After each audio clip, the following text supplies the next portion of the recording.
what you want, when you want it, where you want it. This is The Mesh.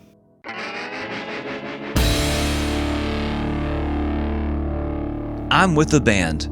Music and interviews you're going to like.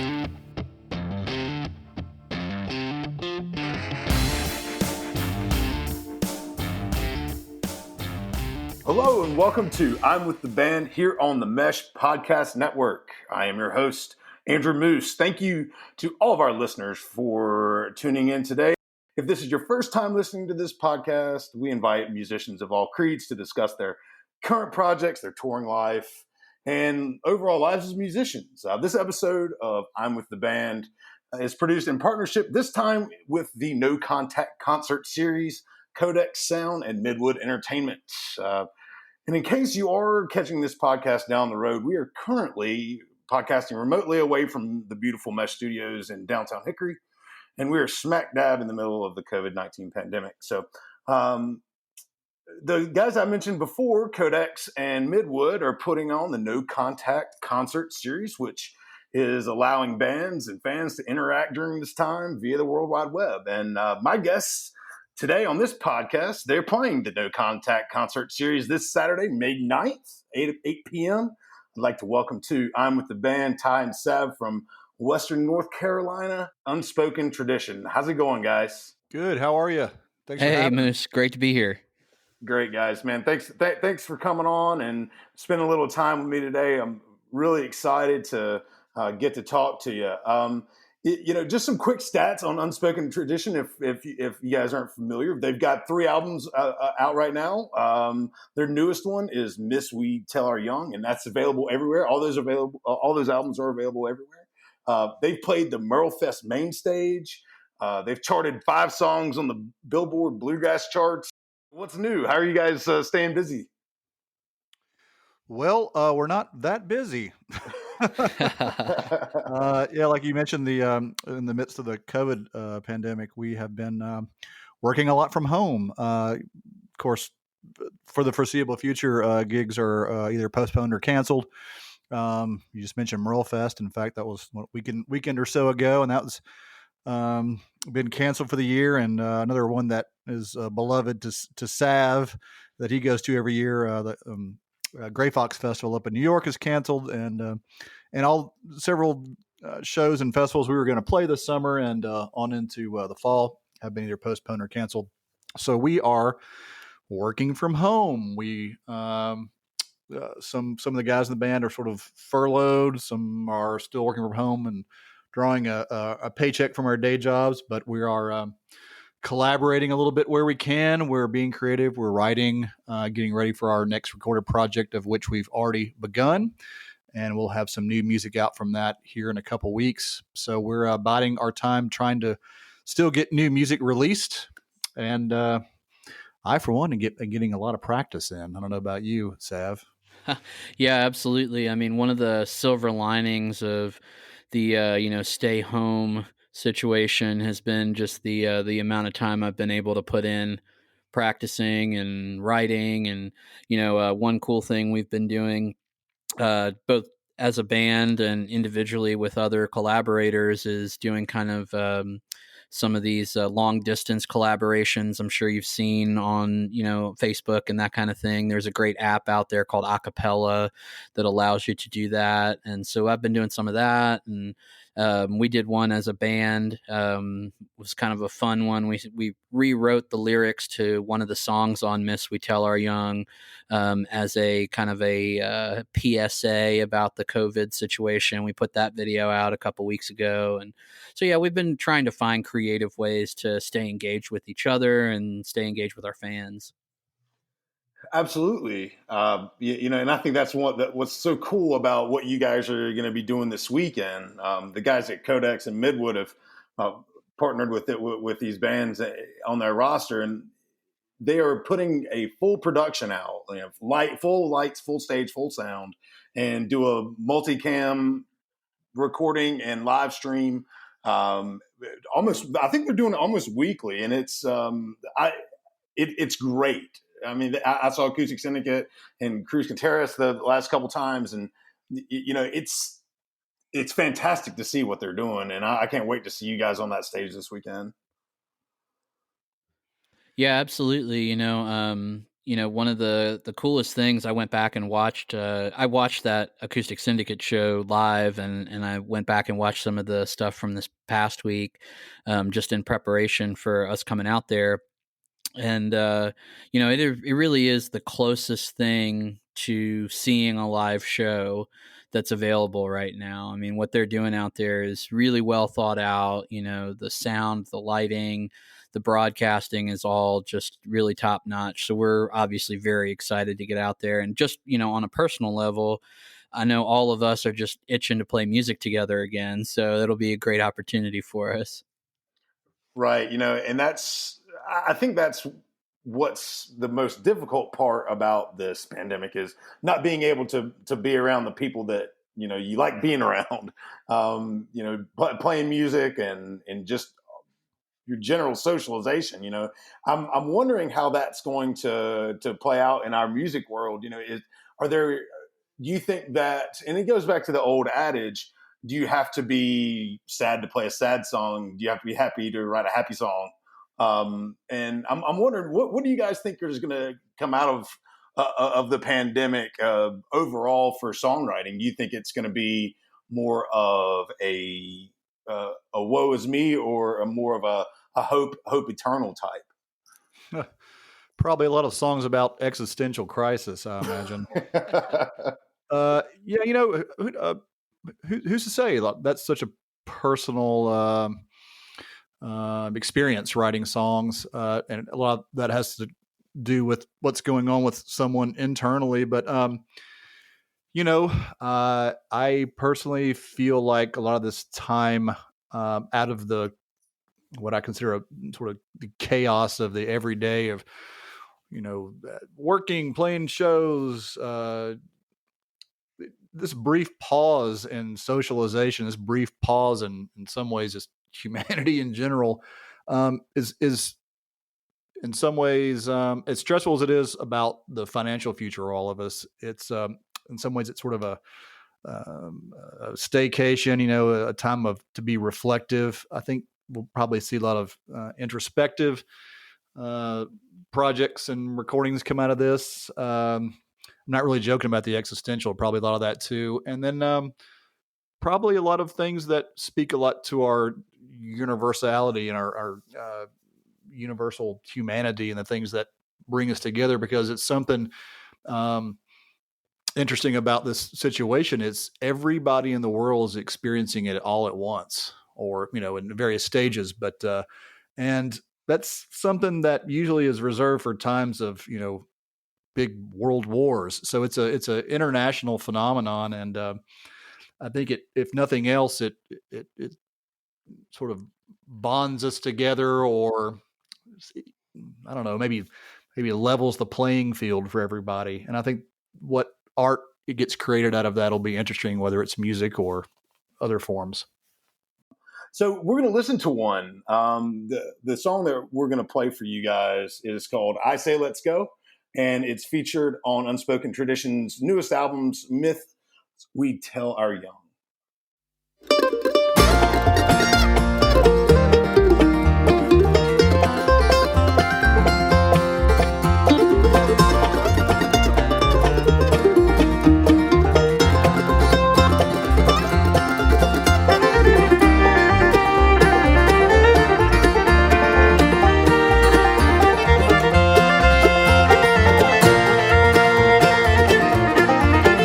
On the day we said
This podcast is sponsored by Jackson Creative, a custom communication agency located in downtown Hickory, North Carolina, specializing in online content creation.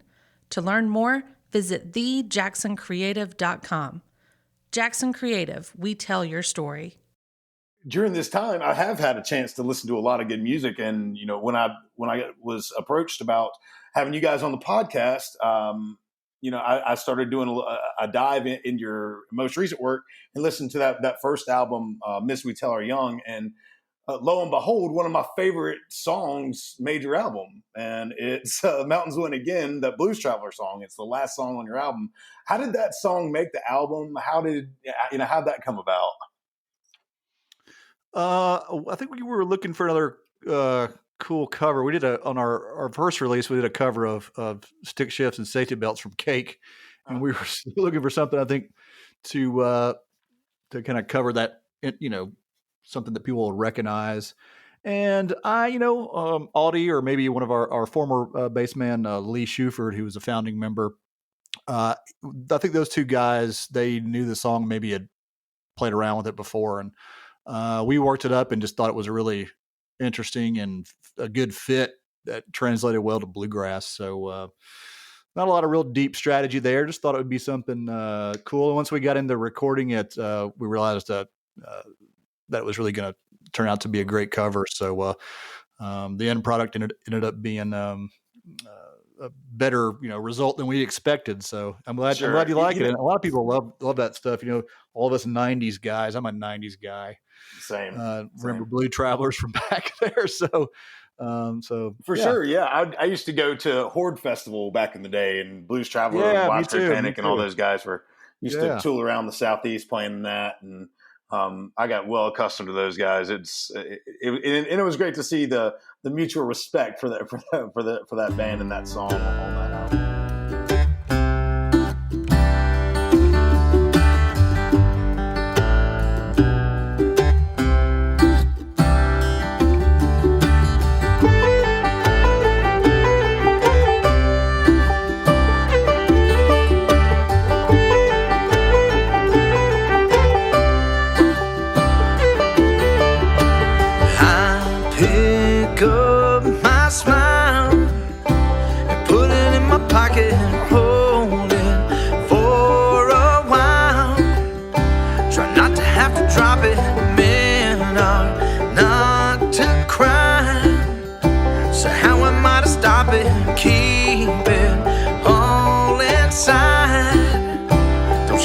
She rocked you. Ooh, can you feel the same? Oh, you gotta love that pain. Oh, it looks like rain again. Oh, I feel it coming in. The mountains win again.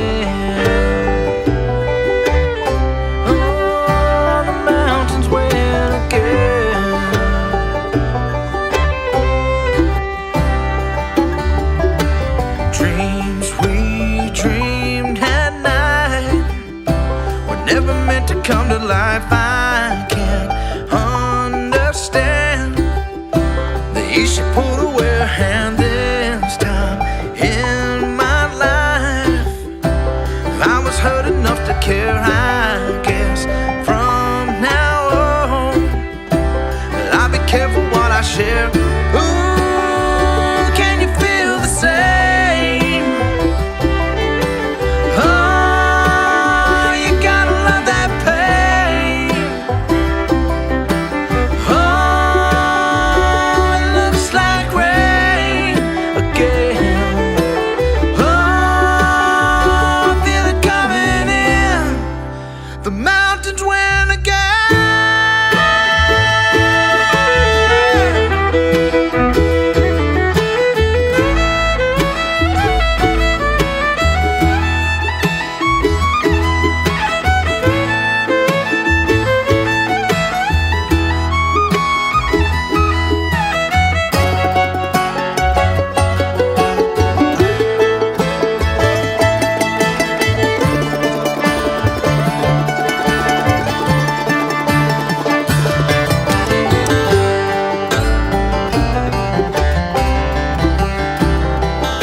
again.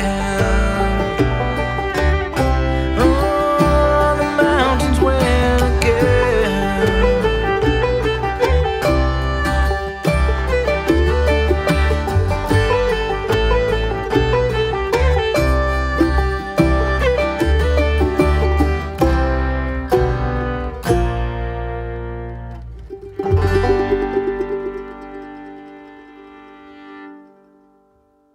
So, guys, we see a lot of bluegrass bands play more songs and venture in different genres that might step away from the traditional bluegrass side of things. You know, it's not your Pappy's Bluegrass Band.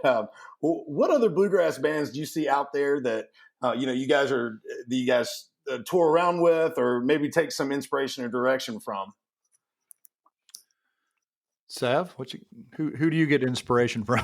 Oh man, I mean the list is never ending because there's just so much great acoustic music out there these days, and I think one of the things that's fun and interesting about our band is kind of goes back to the ethos of who we are as a band in general, and it kind of ties into the name of our band as well. We are all very deeply rooted in the tradition of bluegrass and acoustic music, but we all have varied influences outside of that. And, we use the term a lot, new mountain culture, when we talk about the music and the kind of the direction that our band wants to go in.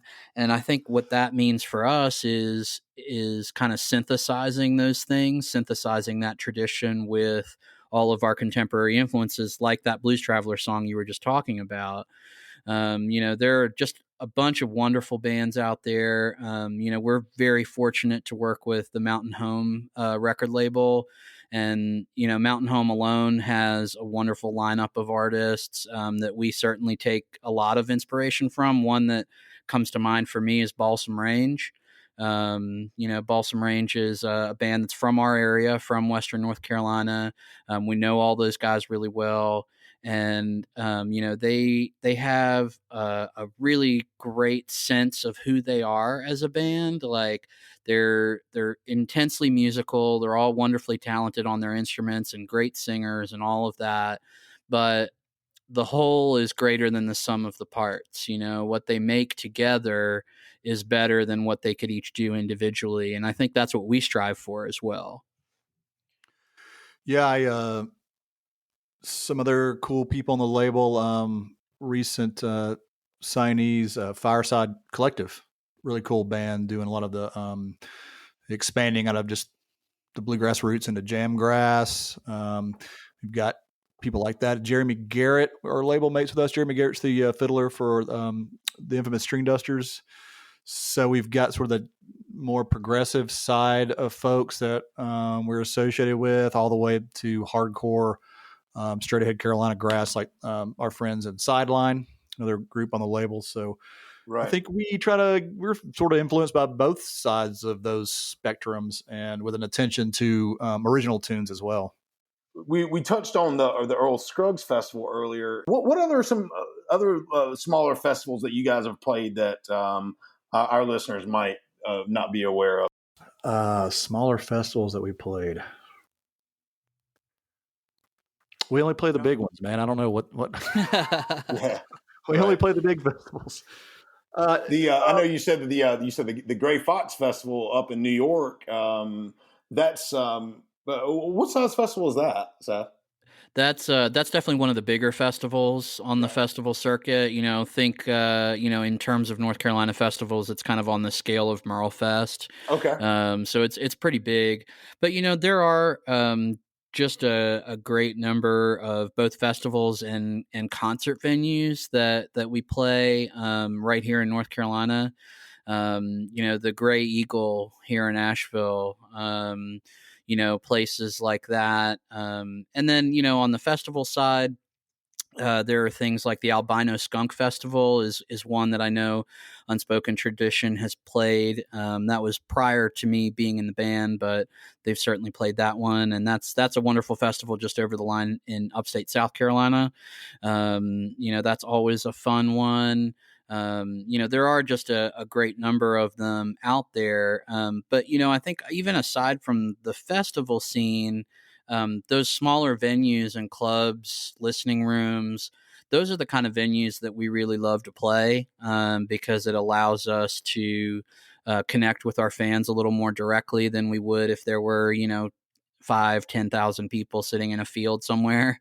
So places like, the Gray Eagle I mentioned previously, and there are quite a few others across the Southeast that come to mind. But those kind of places are really where I think we shine even more, just because we do have that little more intimate, connection with our audience.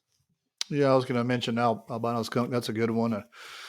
White Squirrel Festival, all the white animal festivals. And then we got our start probably, playing around town in Asheville, the ISIS, historic ISIS music halls, where we've probably played a good bit. And yeah, we like those at theaters,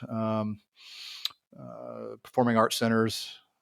So yeah, I mean, and we're still for the most part, as far as audience building, we're still on the rise. We're still working on hard ticket sales and playing smaller clubs and some of the bigger festivals. In fact, this year is probably the year that we were set to up level a lot of that, jump up a few notches as far as getting more into the festival scene. We had a Colorado run that got canceled. I think it was either this weekend or next weekend was going to be Gettysburg Bluegrass Festival that got canceled.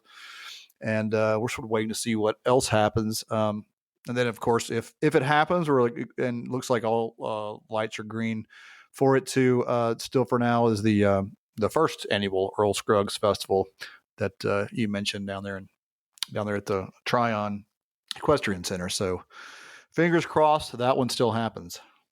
Right. And you guys are going to do some podcasting-ish with Steve Johnson, the fellow that you mentioned before on the Monday series. Can you tell us a little bit about that?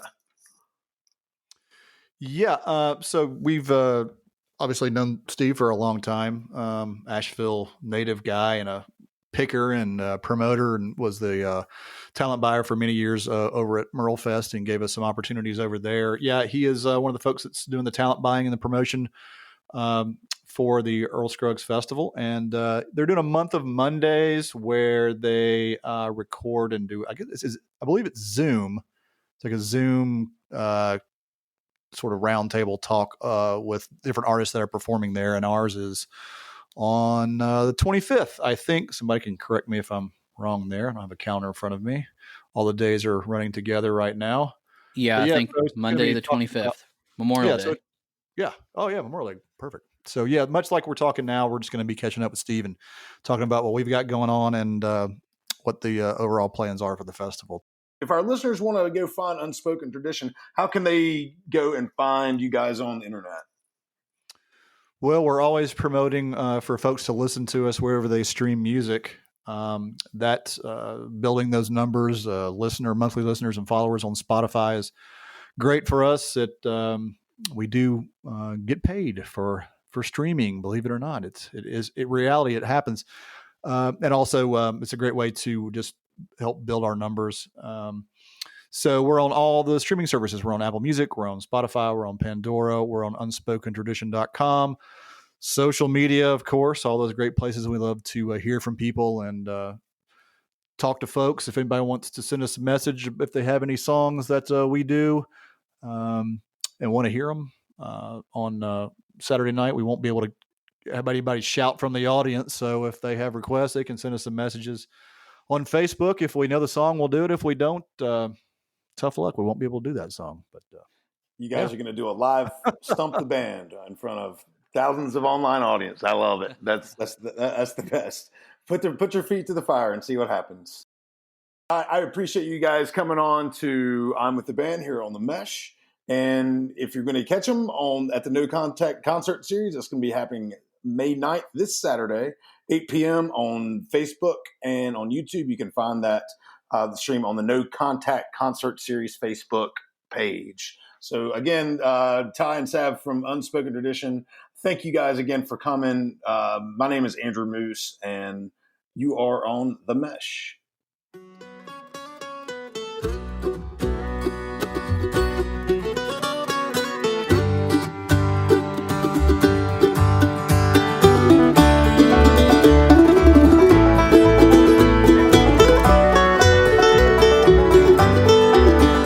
In the foothills of that black mountain, though it's been nearly 20 years, no one in that town's forgotten when Molly Dugan disappeared.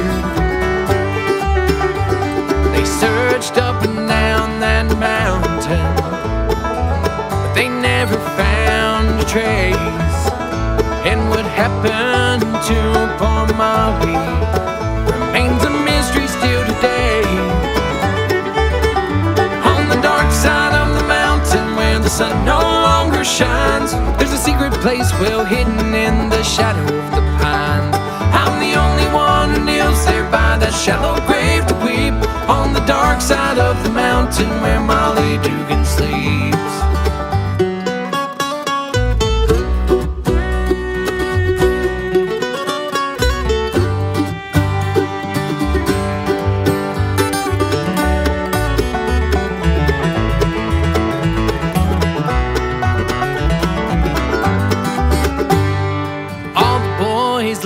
Molly Dugan's amber hair and dark green eyes, and every heart was set on taking pretty Molly for their wife. No one knew I followed Molly high above that mountain town. When I said that we should marry, she just laughed and turned me down. On the dark side of the mountain where the sun no longer shines, there's a secret place well hidden in the shadow of the pine. I'm the only one who kneels there by that shallow grave to weep. On the dark side of the mountain where Molly Dugan sleeps.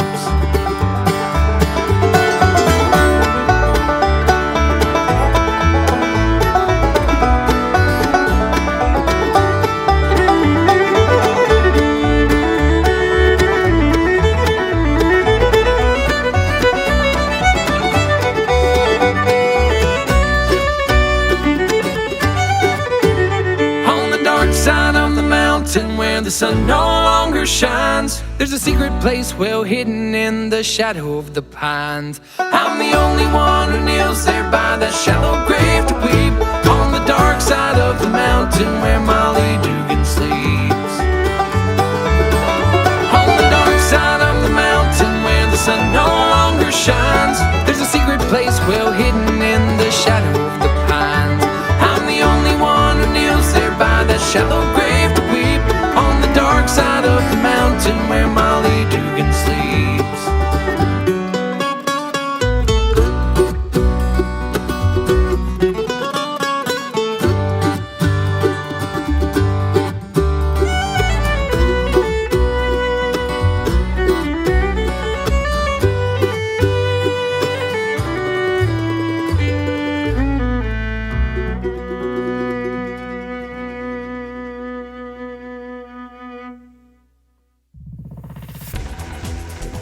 You've been listening to The Mesh, an online media network of shows and programs ranging from business to arts, sports to entertainment, music to community.